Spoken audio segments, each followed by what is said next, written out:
Hello friends, today we are going to talk about glycemic index. First let's see who needs to know glycemic index of different foods. Diabetic people, obviously they need to know the glycemic index of different foods. Also people who want to lose weight or maintain weight also need to know glycemic index of different foods. Now how do you measure glycemic index?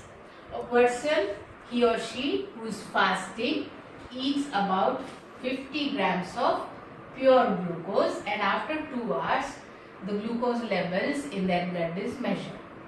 That is the response that particular person has for after consuming 50 grams of pure glucose.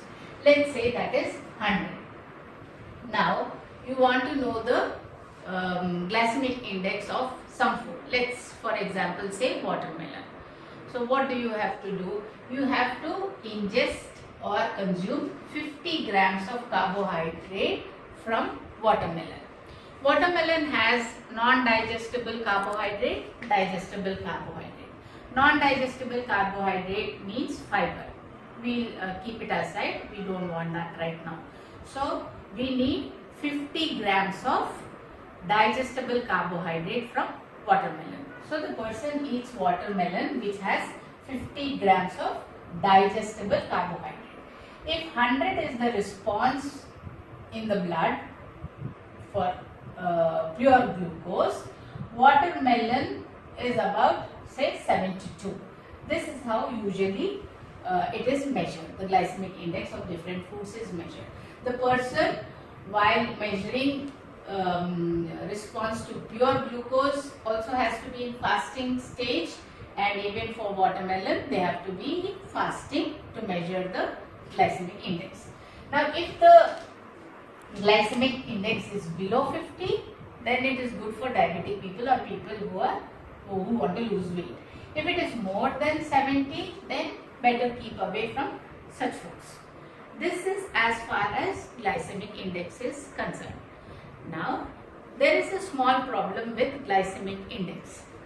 See, in watermelon 8 grams of carbohydrate is present per 100 grams of watermelon, which is quite low. Now to get 50 grams you have to eat about 600 grams of watermelon. A person may eat 600 grams of watermelon in one sitting or may not eat. So what do we do?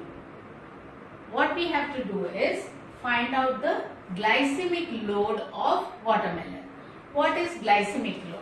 Glycemic load is something you measure the response in the blood level of glucose to say a serving. So maybe 100 grams, maybe 200 grams, maybe 300 grams. Because at one sitting a person may not eat 600 grams of watermelon. So that is what we need to know, and that is more important.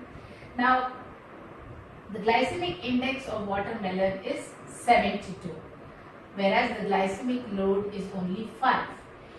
For people who are diabetic, any food below 10 glycemic load is good.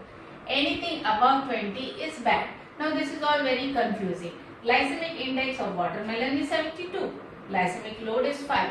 So a diabetic person or a person who wants to lose weight should eat it or not.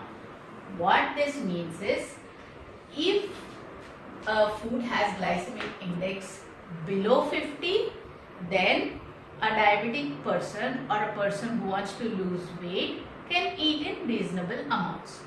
But if it is more than 70, they have to think about the serving size. You can eat it, but in smaller quantities. That is what glycemic load explains. So look on the net for both glycemic index and glycemic load. Look at glycemic load more keenly, and if glycemic load is above 20, then eat very less. If glycemic load is less than 10, eat little more, reasonably more. Use your intuition after looking at these numbers and choose the correct serving size. And for people who want to lose weight or who want to maintain their weight, if the glycemic load is low, when they eat such food, they don't feel hungry very fast. The satiety value is more. They feel full for a longer time because it is better for them. So they do not overeat. So always choose foods with low glycemic load. Thank you.